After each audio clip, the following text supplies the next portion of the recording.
Ladies and gentlemen, welcome to episode 78 of the Brighter Horizons podcast. Good God, it is long overdue. This might be the longest hiatus we have taken from recording, without a doubt. A lot has happened, as I say every episode, but a lot more has happened during these past couple of months that we haven't uploaded a video. Good God, man, it feels good to be back. And before we even get started on anything, and before I, pass the mic over to my co-host, Nithik, before I pass the mic over, I just wanted to say something. I'm sure that you're also going to touch on this as well.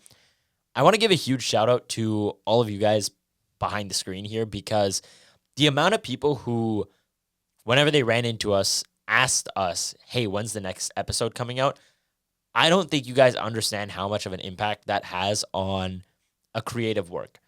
You can't put a price on this, what we're making, and you can't really quantify just how successful and impactful it is until people miss it, and that's something that it really hit home for me. So we've missed you guys. We've missed making these videos just as much as you guys have missed watching them. So we're super, super excited to be back. Super excited to be back with the positive content. And yeah, let's see what this guy has to say. How are you feeling, my boy? Yeah, no, it has been a long time, ladies and gentlemen. I think that these last however many months it's been since our last upload, I think it's definitely had a large impact on me. And I think a lot of things have happened. And I think that I'm almost grateful that we hadn't recorded an episode. The reason for that being that it gave me sometimes things are nicer in hindsight than they are in, foresight. And you derive a lot more insight from the hindsight, right? And after living the experiences that I did in the last couple months, I think that I really learned a lot. And it's kind of like giving me that break enables me to distill everything that I learned to you guys and those experiences more meaningfully.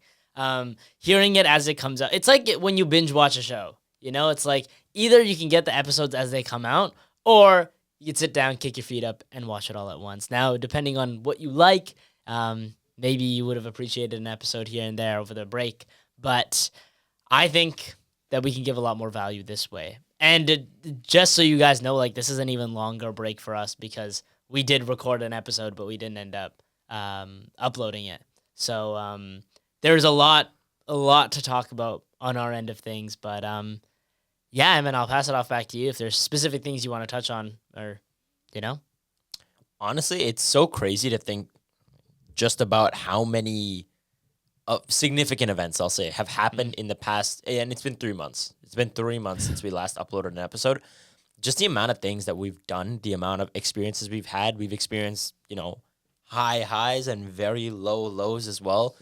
And I think we just have a lot to get to. So I feel like yours is a much bigger story to touch on. So I feel like we'll start with the most recent event, and that being Olympic heartbreak for Canada.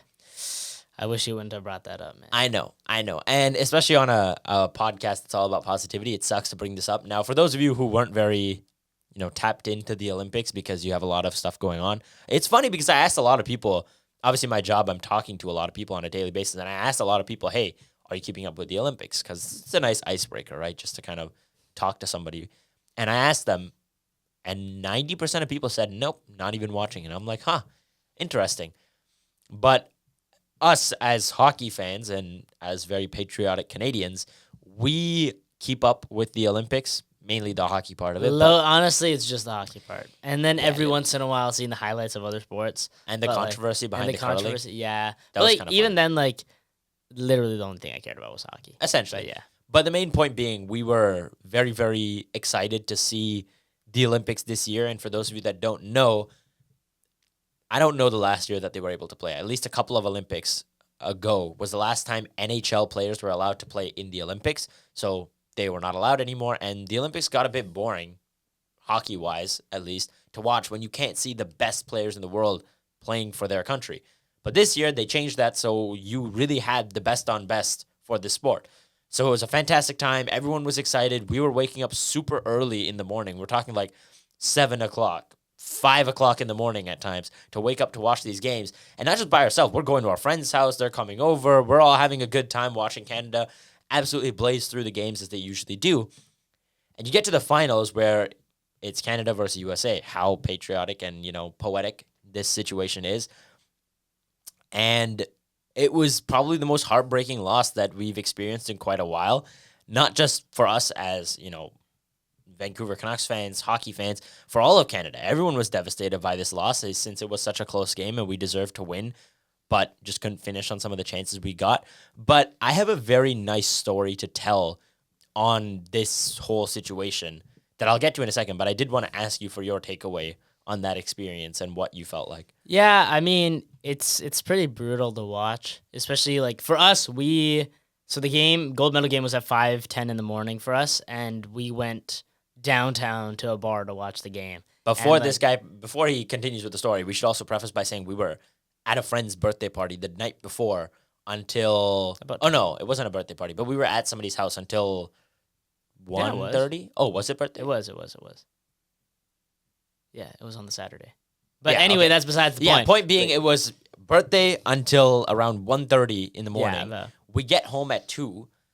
I have work that day, so I wanted to sleep, but I only slept for about 1 hour. I had to wake up at 3:30 for us to get ready in time. This guy didn't sleep at all. Yeah, I just didn't sleep. I stayed up. And I slept 1 hour, got ready, and we're leaving the house at what, 4:15? About 4:15. 4:15. We left the house, drove down. Took us about 45 minutes to get down there, park, and then walk another like 10 minutes over to the bar. And like, it's electric in there. Like the atmosphere is amazing. For it being 5:10, like obviously it's not Rogers Arena when the Canucks are in the playoffs, but it's packed. Like it's packed and people are energized. They're excited to be there and to watch it all end there, especially after playing such a good game. Like it's tragic, but it's like the worst part isn't even the loss. It's the Americans calling us the 51st state for the next 4 years. But if I'm being honest, I still think, like, we played such a phenomenal game that then, yes, like, okay, there were open chances that we shouldn't have missed, penalties that should have been called, whatever, like, shoulda, coulda, woulda. But, like, honestly, we played a phenomenal game. I'm proud of, the team. And, like, if you asked anybody between the two teams who's better, everybody knows the answer, right? So, it's like you live and you learn, you move on. But, yeah, it definitely sucks. It's been a hard year for Canada, but yeah. It's been a very, very tough couple of years, honestly speaking. Yeah. You talk about the NHL and Connor McDavid losing back-to-back Stanley Cups to the Florida Panthers, team that most people don't really like. Then you talk about the Blue Jays getting, unfortunately, the biggest L handed to them in the World Series. And now you have this, and it kind of sucks because you were really hoping that in a sport where Canada dominates every other country all the time, you would hope that they would pull through. But sometimes things just don't go your way, and that's the way that life goes, and you kind of have to accept that. And this is the funniest thing to me. I saw somebody post this, and they said, when America wins gold at the Olympics, they call it the miracle on ice. When Canada wins gold, it's just another Saturday. Like that's really the truth, right? And for reference, for those of you that don't know, America hasn't won gold at the Olympics in 46 years, I think, if I'm correct. Yeah. So it's whatever. It is what it is. But obviously devastating because we put in all that effort to go that early in the morning and everybody's so excited to see it. And then it just doesn't go your way. And it's just heartbreak. But why I took so much away from this experience is what I did after the game. And this is where my story for that day really begins, is after this heartbreaking loss. And one thing I say to everybody is it's so easy to talk about this. It's very easy for me to sit here in this chair and tell you, hey, be positive, live a better life. When bad things happen, just continue on with life because good things will happen too. It's very easy to say that, but to actually put it into practice and do it is a completely different story. And that was a day where I really demonstrated it and I felt really, really happy about it. So obviously I come home and it's now like, 9 o'clock maybe. We're all devastated. And the entire car ride, by the way, it's 5 of us sitting in the car talking about how that might be the most devastating loss we've ever witnessed. And we're obviously very, very upset about it. And I just lay in bed for a bit and I'm depressed for a bit. And I'm just on my phone. And I realize, okay, I have to get ready and go to work in about 30 minutes. So pick myself up out of bed, and I just think to myself, am I going to continue to be upset by this for the rest of the day? Honestly speaking, I wanted to. All things considered, I really wanted to sit there and just be absolutely livid that we lost. But as a student, I'm obviously going to school 5 days a week. I only go to work 2 days a week. And I work a sales job where mentality is everything and opportunity is everything. I work 2 days out of the week. 2 days. I essentially only get 16 hours to make whatever sales I can and to enjoy my job with the time that I have. Am I going to sit here and let this experience that a bunch of professional athletes are having on the other side of the world, am I going to let that impact me to the point where I go into work with a sad face and I don't put my best foot forward or give it my all? No. I sat there and I really rationalized it with myself for a minute. And I was just like, man, it sucks. But the truth is, in a week's time, we're all going to have bigger problems. We're all going to have more things to focus on than this one incident. And I also thought to myself, okay, it's fine. In the next 4 years, we go back and play that game again. Guarantee Canada wins the next one. But I got up, and obviously running off of 1 hour of sleep as well, hopped in the car, cracked an energy drink because otherwise how am I going to be awake the whole day? And I drove to work, blasting music, smiling, and having a good time on the way there, getting myself hype. Pull into the parking lot, walking through the doors, and I greet my coworker who is also very, very into hockey, and he watched the game as well, and we were both like, it is what it is, and we just moved on. And the best part about it is, sometimes you won't see this happen, but it is beautiful that I got to see it happen. Sometimes you get rewarded for your good attitude and you're showing up every day, right? There's a quote, obviously, that sometimes you get lucky and you'll never miss a lucky day if you show up every day. I show up to work and I'm having, the smile on my face and nothing big is happening, no sales or anything like that. But eventually this couple walks through the door and I just go up to them, greet them and talk to them for a bit. And lo and behold, this conversation unfolds for about an hour. And at the end of it, they ended up purchasing a watch, a ring, and a diamond necklace from me, all in one purchase, because they had been waiting for a while to do so, and they thought, okay, today's finally the day, let's pull the trigger on all these things. And that sale totaled to about $22,000. That's an insane sale for one day, but to me, the biggest thing was not even the dollar figure of the sale, it was more so just the fact that I immediately was rewarded for showing up to work with a smile on my face. You don't see that all the time, but when you do, it's a reminder. And this is an experience that I'm going to have for the rest of my life. And I'll be telling people 10 years from now, hey, there was this one time where I was super depressed about this thing. And I still showed up with a smile on my face and said, it's okay. I'm not going to let it affect me. And boom, I was rewarded right away.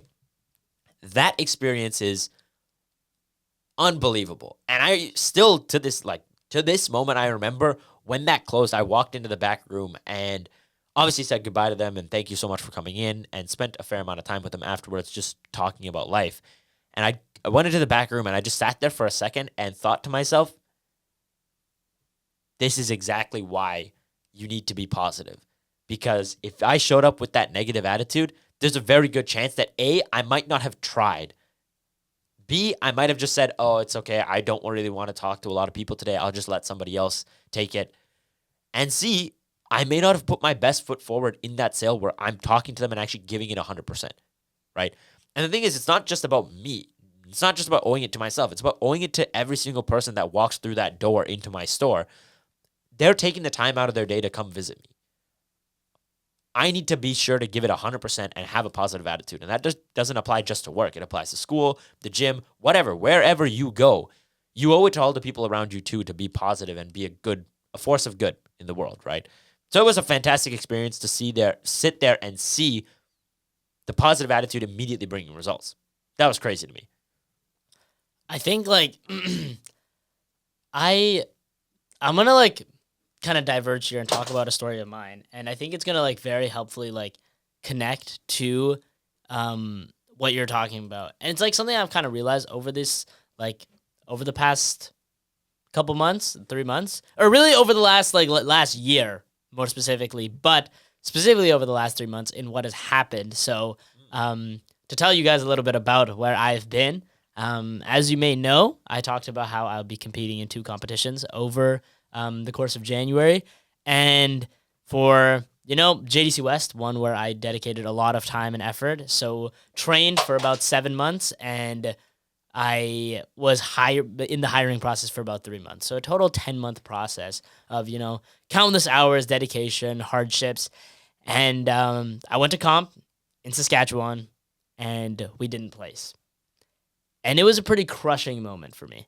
And I remember it very vividly because I expected to. Because we put something up that was really, really amazing, something that was really, really great, and yet still it didn't work. And yeah. For just to interject quickly, first thing is explain how many hours a week were you roughly putting in for JDC? Just practicing. This is just practice and research. So each practice is about 6 hours, and towards the end of the year, we were doing about 2 to 3 practices a week, and then independent research could go upwards of 20 hours maybe. So all in all, but like around 30 hours. Maybe some days it could go some weeks it could go even higher, some weeks it could go lower, but the amount of effort that went into it, it's like kind of interesting because it's like hundreds and hundreds, if not thousands of hours that all kind of funnel into this 3-hour period where I do my case and I present it. All those hours go into that one moment. And I remember doing our presentation and then not placing. But I remember watching our video back of our presentation. And most people don't watch their videos right away because it's too painful. But I talked to like one of the members on our executive team. I'm like, hey, I just need my video. I just want to watch it one more time. And I watch it back and I sit there and I'm like, you know what? I have not a single regret about how this played out because I genuinely didn't think we could have done better. And normally I would have sat there and been like, oh my God, I can't believe my best wasn't good enough. I can't believe it. And I did for a while. For a while I sat there and I sulked. And, the worst part for me was that I had to fly out the next day to my next competition. So I didn't really have the ability, or I shouldn't have had the ability to really sit there and just feel the pain, but I did. Now, I landed back on the 20th, I want to say, and I flew out again on the 21st. So I had one day to process losing 10 months of effort. And it was brutal. It was hard to just sit there and accept that. But the next day I show up to the airport and I see, my next team when I'm flying out for ACE. And I did not want to see anybody. I didn't want to talk to anybody. Now, don't get me wrong. These are some of the most amazing people I've ever met. I've had people on the show who have been from ACE, but I couldn't stand it because I just didn't want to see anybody because I just wanted a moment to sit there and just accept that all of that effort led to nothing. It amounted to nothing. And I realized how outcome-oriented I was in that moment, but it didn't really register to me that like it's over. It's just done, which was like, I don't know. I found it very, very questionable. But that's when I flew out for ACE, and as I spent time with the team, I enjoyed my time. We flew out to Toronto, nice city, and enjoyed the moments, but it still felt like I was just sulking a little bit, in that sorrow. And it put a lot of pressure on me for this competition to ensure that things went right. Now, as the days passed, I guess, I, prepped myself, spoke to everybody on the team, and finally I competed and, sitting around for award ceremony, and I ended up winning first place.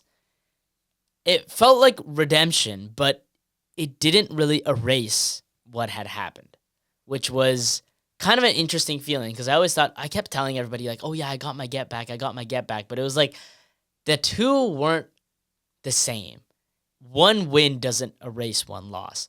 But I actually had a conversation with one of my friends while we were in Toronto, and we had just finished having dinner and everybody was planning another excursion, but both of us were really tired. We wanted to head back to like our Airbnb and work.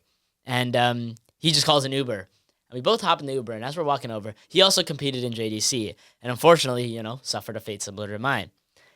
And he told me that after his loss, he had a call with his girlfriend where she dropped possibly one of the best lines I've ever heard. And he, said it to me, and he said, she asked me, if I knew it would end the way it did, would I do it all over again? And it was an unequivocal yes.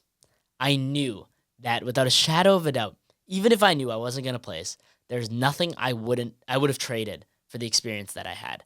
And that journey was so meaningful that the outcome wasn't what mattered, which is very interesting because I know that we talk about it very often on the podcast. You need to fall in love with the process. You need to really enjoy what you're doing. But achieving outcomes seems to be such a meaningful thing. But I think sometimes outcome is one thing that's out of our control.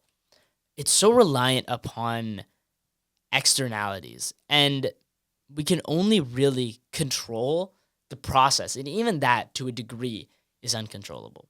I know Alex Hormozy famously said, put in so much work that it's unreasonable that you don't succeed. But I think it's we all have a very warped perception of what success is. And I think the greatest story to illustrate this is the story of Sisyphus. And, he's condemned to roll this boulder up the mountain over and over again. And famously, Albert Camus, a philosopher, said, one must imagine Sisyphus happy. And at first, I thought it was kind of a stupid quote, but, the more you think about it, it's meaninglessness is something that we assigned to things. People believe in, I'm not a nihilist. I don't believe that there's no meaning in anything.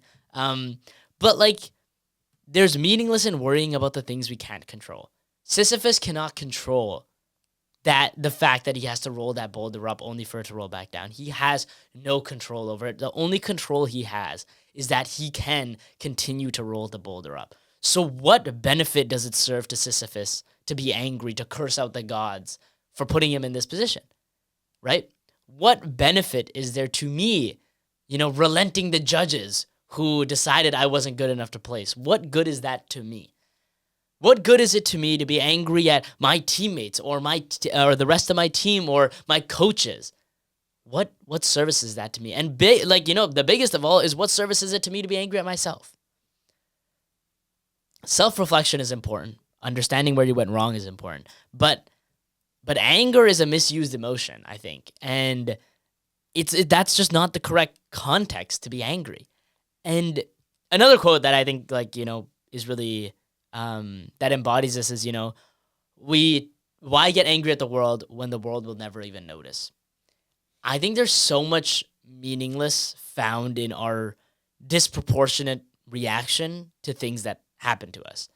And for me, the loss felt like everything. My mental state was destroyed. And honestly, again, I consider it a privilege to be able to be destroyed by a loss like this. I consider that my position in life to be able to be so privileged to consider a loss like this such a detrimental aspect, I think is, I need to be grateful for that. But to sit here and act like I didn't feel like I lost everything. I remember sitting there in this little circle where everybody's around me and they're calling out the placements, and then I sit there and they don't call up my team. And I remember just sitting in that chair, just completely silent, struck, I was frozen. Catatonic. Yeah. I was just in shock. I couldn't believe it. They had to pull me out of the chair because I was I literally couldn't move. And I kind of, for the longest time, I felt angry, and for the longest time being a couple weeks only, I guess. But I was so mad. And then I realized there is so much more in life than just the outcomes. And what really made it visible to me was after I lost, I looked back on my journey with such a big smile. But when I won, I didn't look back much. Because it was oh, it's over, I did it. Why would I look back? What's the point in looking back if things worked out? Which I think is kind of a weird phenomenon, where I think that the losers learn so much more than the winners ever will, because they reflect on every little thing that went wrong. They psychoanalyze every decision, every word, every choice that was made. And you learn so much more from defeat than you ever will from victory. And again, it's led me to this like this thought that like outcomes are quite irrelevant, and living a life based on outcomes is always going to be unfulfilling because you lose both ways. That's like the coolest thing to me is I experienced both in a 2 week span. In a 1 week span. In a 1 week span, I lost everything and won everything, and both of those moments, those days where I sat at awards, the day when I was in shock, the day I walked the stage and grabbed a medal, both of them served no purpose. The outcome wasn't what served any purpose. And like it's kind of a crazy thought. Like that after all of this, like after all of that, it's like nothing. And a beautiful quote that I think embodies it is, I don't know if you've watched The Dark Knight Rises, have you? The one with Bane. I've watched it, but just a very, very long time ago. Okay, well, anyway, in The Dark Knight Rises, Bane drops possibly one of the greatest lines ever, where he says to Batman, victory has defeated you. And it's because Bruce Wayne lived a life of being like, he got to the point of, after The Dark Knight, where he was like, he was rich, he was by himself, he didn't need anybody else, and he fights Bane. And Bane is a guy who has been training all this time to be, an amazing fighter. And after Batman's victory, where he's become rich and he can, relax, Bane destroys him and breaks his back, right? So he says that because in all of his triumph, in all of Batman's triumph, he was defeated by his own victories in life. And the fact that he hadn't suffered like loss recently, at least, obviously he suffered one of the greatest losses ever, but that barred him from reaching another level of greatness. And the only time that he once again achieved that greatness was when he climbed out of that pit. And again, I don't expect you to remember because you haven't watched the movie in a long time, but any of you, those of you who have watched The Dark Knight Rises, you'll know that, he climbs out of the pit, and that's how he regains that strength, is through even more adversity. I know it's known that adversity breeds character, but like living it teaches you more than just that like adversity does. It's more so that process does. It's like when I look back, I feel so happy about all the time I spent like dying inside with all the effort and all the tears, all the harsh words, all the bad practices. Like they all mean so much more, irregardless of the outcome, though, right? Like every moment that I spent learning, I realized like I genuinely just became better. Like I look back on the process and I'm like, is the outcome even an accurate reflection of where I've come to? No, I don't think so. And, because to me, I won. And what's funny is at the beginning of the year, they always ask you this question. If you had to rank learning, winning, and making friends, what's your order? And I always said winning, learning, making friends. That was always my list. And winning was everything to me. I was obsessed with winning. And it didn't happen. But funnily enough, I had learned a hell of a lot and I made a hell of a lot of new friends. And now, reflecting on my time, I still consider that entire journey a win. I consider that outcome a win, which is interesting. So if you go back now, sorry to interject. Yeah, no, go ahead. If you go back now and you re-rank those three things, how do you rank them? See, what's interesting is I wouldn't re-rank them any other way. Like, again, I think everything plays out the way it's meant to be. I think that I had a very distorted perception of, like, one, what it means to win, but two, something that we've actually talked about, which is obsession. And this is something I wanted to touch on because I've recently, I revisited, like, Whiplash, and I don't watch the movie, but I watched some analysis on it, and, like, I love the movie Whiplash. Both of us being people who come from drumming backgrounds. Like, I used to do jazz drumming, and I love that movie. And watching, like, at first, I used to think that, like Neiman's obsession was beautiful. Like, I used to think it was poetic. Like, look at how dedicated this guy is to his goal. But the more I watch it, the more I realize, like, this is not what obsession really is. And there's two reasons I say it. One, I saw a video talking about how, like, if you had to choose between being happy or obsessed, you should choose being happy. the only time you should choose obsession is when it makes you happy to be obsessed. And I think that is like healthy obsession, beautiful obsession, is when you're obsessed over things that keep a smile on your face. For me, I was obsessed with like the process of JDC and like learning and becoming better and training. Like I loved it. I enjoyed it. And that's why I can walk away from it with a smile. But if you ask, Andrew Neiman to look back on his past and getting brutalized by Fletcher and, playing his heart out and it not working and being tormented and tortured by this person that he idolized, I don't know if that's healthy obsession. And the reason I say it even more is because at the end of it all, I think that it reached a point where Neiman was no longer chasing his own goals. He was chasing Fletcher's standards of a goal. And I think that we have this thing as humans where we chase goals that we don't set, that like society sets or the people around us set or our mentor set, but we don't take the time to set them for ourselves. I'll bring up your favorite example, Surf's Up, right? Talk about Cody. Cody's this, Cody's that, Cody's me. Like, he is struggling with like existentialism of like, what do I do with my life? Because I can't tell if I'm a success because society is setting these standards, these goals that I need to hit, right? Like, or my mom is setting these standards. Big Z is setting these standards, right? All these people are... When did you hop on the Surf's Up wave, Everybody been known about the wave. That was lucky. Anyway, but like, when it comes to like even that, we can see it. How like everybody else derives this notion of what success should be.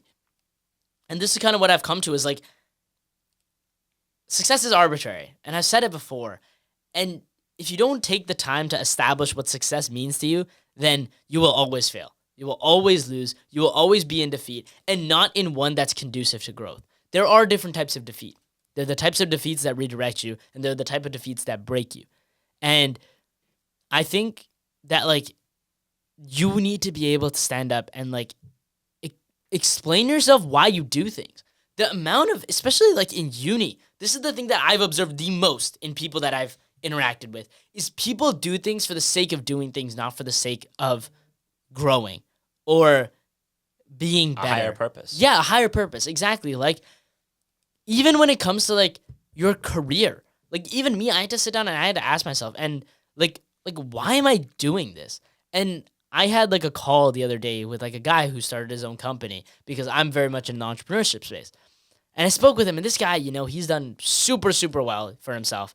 And he told me about how his whole purpose in his life was to provide a better life for his parents because, they came from a hard background. And he said everything that I did in school, like, at first, I spent a lot of time just trying to get the highest career.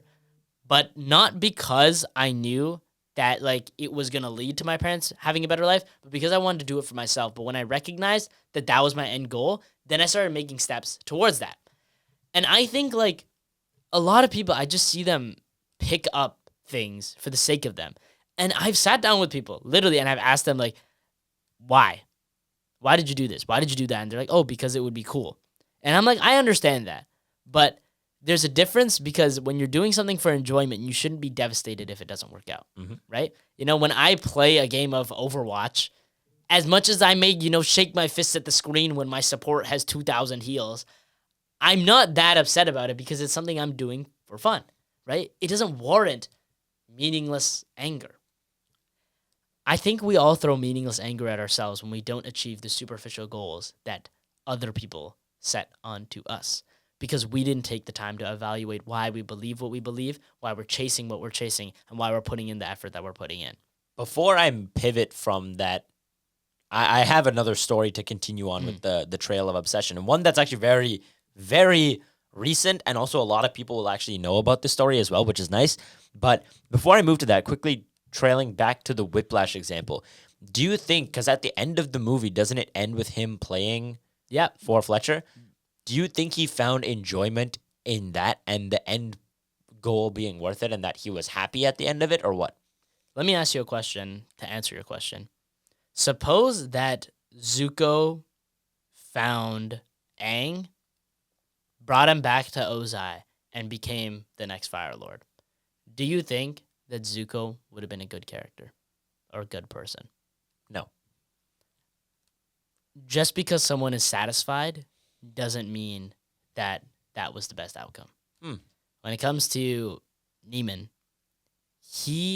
if you watch like the movie and you kind of walk through it, if you look at what happens to Neiman's relationships with his friends, his family, his significant other, himself, right? I think like he literally lives his life for Fletcher. And Fletcher's entire goal is to turn people into great musicians. But he doesn't care how he does it. And like for example, one of the parts of the movie, again, spoiler alert, I guess if you haven't watched Whiplash from 12 years ago, that's your spoiler warning. Okay, click off the video, go watch it. Fundamentally amazing movie. Or skip, yeah, a couple minutes ahead. But in one of the scenes, like Fletcher talks about a student who killed themselves because of him, and it wasn't. He lies about it. He tells them they died in a car accident because he doesn't want people to know that he pushes people to death. Like, even though he plays at the end and he looks happy, I think one of the most observed scenes in that ending sequence is Neiman's father when he looks at him, because like he runs he's at like the backstage and he looks at him, and like normally you'd expect him to be like smiling because his son's playing so well, but he looks with like almost fear in his eyes at his son. And like I think like that's an observed moment in the movie where it kind of like showcases how the external world perceives Neiman and Fletcher's relationship. Because if you really think about it, I don't want to say 90, but like actually probably 90% of the film is shot from the angle of Neiman and Fletcher, right? So we see this internalized growth between the two of them, but from an external perspective, we're not really seeing how this obsession is so unhealthy, or it's not really as observed. So I mean, that's my take on it. That was a really long answer to your question, but yeah. I mean, I feel like it was warranted. That's a good take. But pivoting to something beautiful, where you talked about that healthy obsession, where being obsessed makes you happy, and not having to choose between obsession or happiness. Do you know who Alyssa Liu is? Yeah. The story of Alyssa Liu is arguably one of the most beautiful storylines from the Olympics. And to those of you that don't know, if you live under a rock or just don't know much about the Olympics, Alyssa Liu is an American figure skater, and she was essentially born and trained to be a professional figure skater by her father. Essentially, from the day that she was able to walk, her dad put her on skates and said, "You're going to be the next great figure skater." And she did for a very, very long time. Growing up, she practically lived on the ice. I believe that's how a lot of reporters wrote it in their articles. She lived on the ice, practices every single week consistently, and competing and whatnot. But eventually, she really fell out of love with skating because she was constantly being forced to do it by her father. Now, again, no shade to him, because every parent wants to see their child succeed. And that's something I'll touch on at the end of the story. But she, walks away from the rink for quite a while. And one day, I don't remember the exact context. I think maybe it was she going out with friends or something. She picks up the skates again just for fun and hits the ice and lands like a double 360 whatever spin on her first go, like something absurd that the average person would look at and be like, how the hell did you do that? And she's doing this after years of not skating. And from that point on, all of a sudden, that passion came back. The enjoyment came back. And she starts to live on the ice for her own interest, her own happiness, and she's enjoying the skating. She starts, getting back into shape and focusing on skating and, really tuning in that part of her life. The craziest thing is, the average person who starts figure skating and really pushes to become an athlete doesn't walk away and then come back to be the same. That is unheard of, especially in a sport as complicated and technical as figure skating, because you lose one edge on that skate, you're done. You make that one mistake, it's over. That's how precise figure skating is. And while we don't keep up with it, we as hockey players can still understand just how difficult it is to do the things that they're doing on those skates, man. It's unbelievable. And it's unheard of for someone to walk away, come back, and immediately dominate again. She comes back, practices, goes to the Olympics. What does she do? Puts on one of the most amazing performances. Even people who don't keep up with figure skating were watching the Olympics to see her skate because she was doing phenomenal. And what does she do? Lo and behold, she wins gold. And she's so happy, completely aura farmed the entire rest of the tournament, like with her interviews and stuff and showing off the gold medal. Good for her. But the part that I was super, super impressed with is just like the story of how she went completely down a different path just because of how much she hated it from being forced to be obsessed with it. And then she came back to it and fell in love with it and did this thing, which so many people can only dream of doing. And she just walked in and said, yeah, I like this and that's what I'm going to do. And she did it. But I said I was going to trace back to the father. And I feel like a lot of people nowadays, it could be your own parents or maybe an idol's parents, like Alyssa's parents, for example. We often label and get frustrated with parents who push their kids to be something. While I think that it's a fine line to walk because, of course, you don't want them to enforce their own beliefs and force a kid to live the way that they want them to. But I think majority of parents just want to see the best outcome for their kid, man. That's really all they want. They just want to see you succeed and do something beautiful. And I'm sure that that's what her dad wanted her to do as well. And realistically, if you think about it, if he didn't do that and force her to be good at skating, I don't think that she would have been able to get to that point either.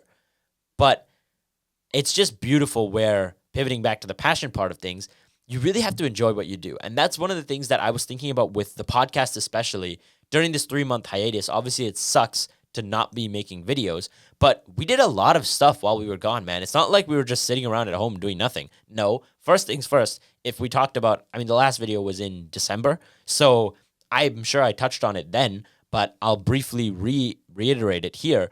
During the month of December, I didn't have a day off from work. I worked all, I'll say 20 days because I still had finals towards the last week of December. But right after final season, I was working every single day. No breaks, no days off. And then you talk about the new year where I went on a trip too. Like, you went back to back. You're talking about 2 weeks gone. 1 week in, Saskatchewan? Yeah.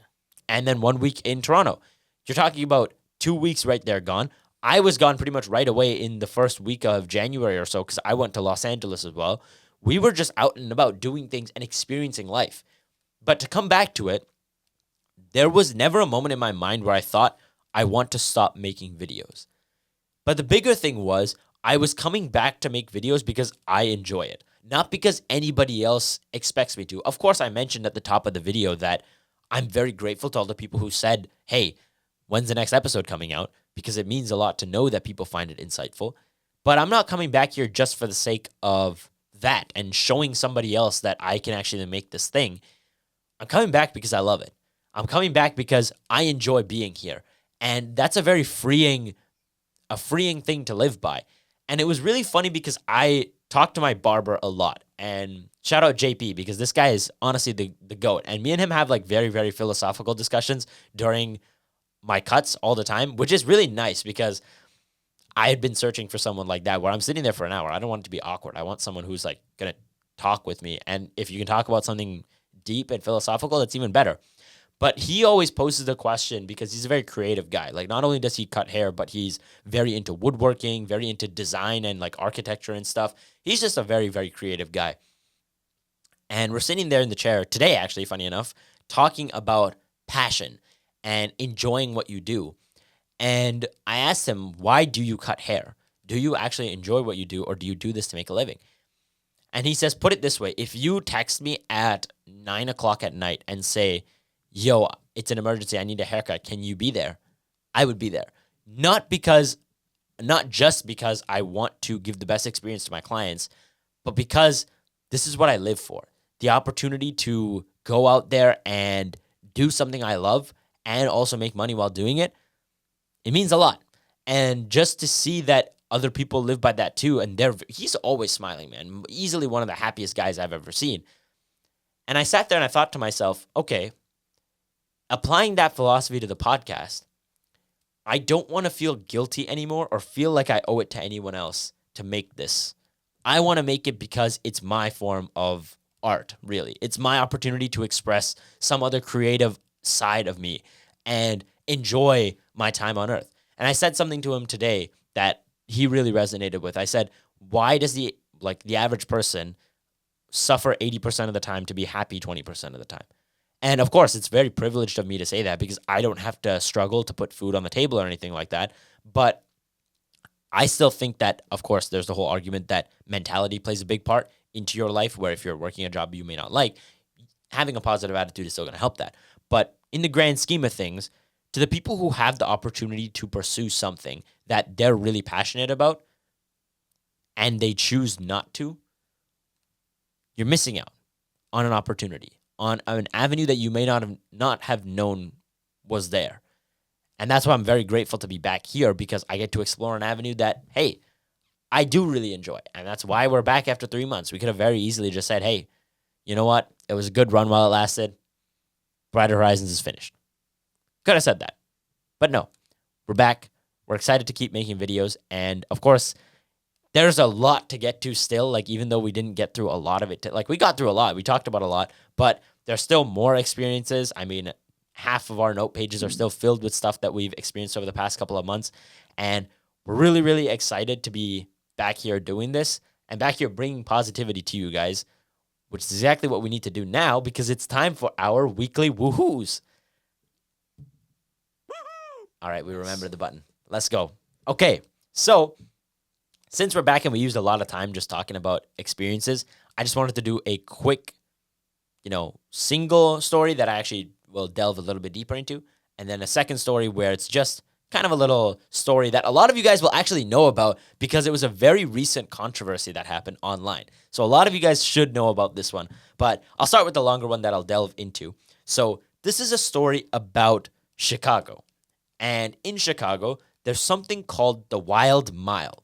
Now, during the Industrial Revolution in Chicago, there was a lot of pollution in the river there, where these factories were just dumping all their pollutants in the river. Back in the day, they didn't care. They didn't think about, sustainability or anything like that. So they just polluted the river like crazy. And it's been like that for many, many years.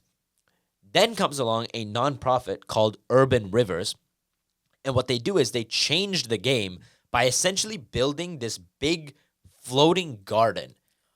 And it just sits on the edge of the land right on the river, where you can actually walk along some of these pathways as well, which is really, really cool.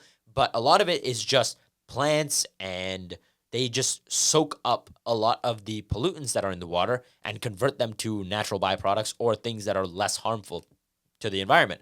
So alongside this strip of floating garden, they also introduced 5,000 mussels into the river as well. And each mussel, this is a crazy statistic, I did not know this, each mussel can filter 20 liters of water a day. Yeah, it's crazy.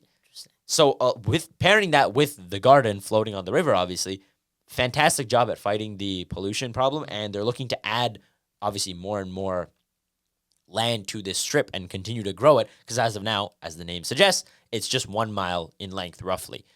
And not only that, after seeing the results in Chicago, a lot of other cities have actually reached out to them and said, hey, we would like to work with you guys too, and we're looking to add that here as well to continue combating that. And not only does it help with the water problem, it also helps with a lot of wildlife issues, where previously that area was uninhabitable, but now with those gardens, a lot of species like frogs, butterflies, and whatnot, they're able to live on those, floating gardens too, which is really, really cool. So that's weekly woohoo number 1. But number 2, this is a very, very controversial story recently. And the reason is, I don't know if you saw this, there was a video posted online at an airport where a lady came up to the desk, and she had a dog with her on a leash. This tiny little golden doodle, super cute dog. And she's at the desk, and what she does is, after talking to them, I don't know what the reasoning behind it was, she just leaves her dog there and boards the plane. On purpose, by the way. Like, not an accident, nothing like that. First of all, who would accidentally leave their dog there? I don't know. But purposely ties her dog there to that desk, walks away.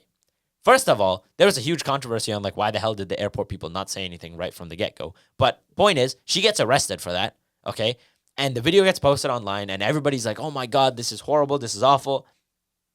But the beauty of it is, afterwards, after getting arrested, the police that arrived on the scene, one of them actually adopted the dog And the dog now lives with this guy and is living a happy life now. So cool little, short story there to wrap it up because obviously we're short on time today. But it's another reminder that there's a lot of good in the world. And that's what we aim to do here on this podcast. And we're very, very excited to continue doing that for you guys. But that wraps up the weekly woohoos, man. Yeah, man. I think there's no limit to the good things that happen in the world. I mean, I don't know if you guys have seen or if you've seen this recently, but like we've like we found cures to like a bunch of different types of cancer and like a bunch of different diseases, which is amazing. Yeah. There is some conspiracy theories surrounding that, but Surrounding what? Because like it all happened after the United States left the World Health Organization. What? So there's like the whole thing of like, oh, have you not seen this? I have not. No. You know the memes though of like, oh yeah, this guy discovered cancer, so he got shot 24 hours. Oh yeah. Or he mysteriously like disappeared 24 hours later. Yeah. But like, yeah, I think there's a lot of conspiracy theories aside. There's a lot of like wonderful things that do happen, on the earth and under the radar. Exactly, and recognition of that is important. And I think like maybe that would help a lot of people is diverting their views onto the more positive experiences in their lives. Like when it came to talking about that misplaced anger, that like unnecessary anger, like if you devoted your time and energy towards more beautiful things, I think you'd have a much more enjoyable time. Like for me, for example, we had our reading break and I got back into cooking, and I'm a person who I really enjoy cooking, but it was just like something I didn't really, or rather I didn't find the time for.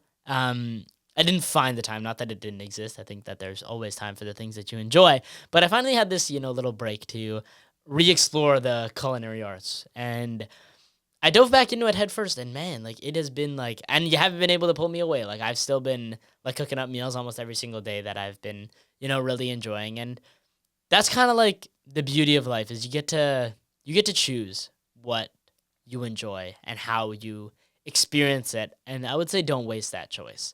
Don't waste that choice on the choice to be angry, especially about such superfluous things. I think like we have a tendency to find things to be angry about, but not to find things to be happy about. And I'd urge you all, the next time that you feel angry, upset, wronged, cheated by the world, ask yourself, 1, why? 2, what can you do about it? And 3, what it's going to take to move on.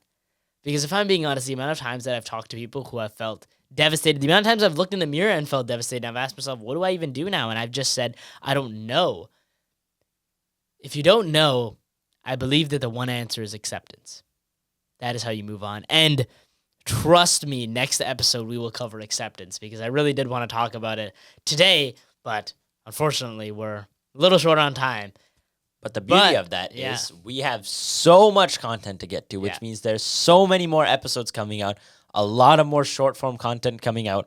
We are super excited to be back, and we hope that you guys stick with us and continue to, drink in the positive content that we pump out. And we're very excited to keep working on this year. Yeah, absolutely. And I think we got some beautiful things coming up for you guys, so stay tuned. But before you guys go, you already know what time it is. It's time for Quote of the Week. Hear Quote of the Week.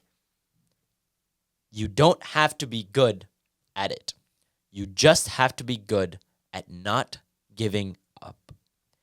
And that was literally a quote I saw on a random Instagram reel, ironically, 2 weeks before we decided to record this episode. We all hit plateaus. We all hit rough patches, especially in creative works, whether it's trying to get into making YouTube videos or streaming or artwork, whatever passion project it may be that you are stuck on, or maybe it's working on a business. Whatever it is, there are going to be times where you feel like giving up, where you feel stuck, where you don't want to come back to work and get back on it. Don't give up, because really, a winner is just a loser who tried one more time. And you never know when that time is going to be if you give up. So whatever it is that you guys are striving to do out there, keep your head up. And if you fail, just give it another go. You never know when things are going to turn right. And if you never give up, they eventually will. You guys know how it goes. You need to have unrelenting positivity. Be obsessed with being happy. Now, unfortunately, that brings us to the end of episode 78 of the Brighter Horizons podcast. Thank you guys so much for sticking around to the very end, and we hope to see you next time. But to close things out, I want you all to remember some specific things. It's important to be obsessed and dedicated, but it's more important to be happy. Chase what you love and become obsessed with that which you love. Don't try to fall in love with the things you obsess over. Instead, find a way to pursue success in a way that is meaningful. Understand that life is more than just the outcomes. It's about the process, the growth, the change. Don't tie yourself to the superficial, superfluous terms of success that everybody else will lay on you. Ask yourselves the question of why, when, and how, and achieve what you are meant to. But above all else, make sure you live a positive life, y'all. Peace out.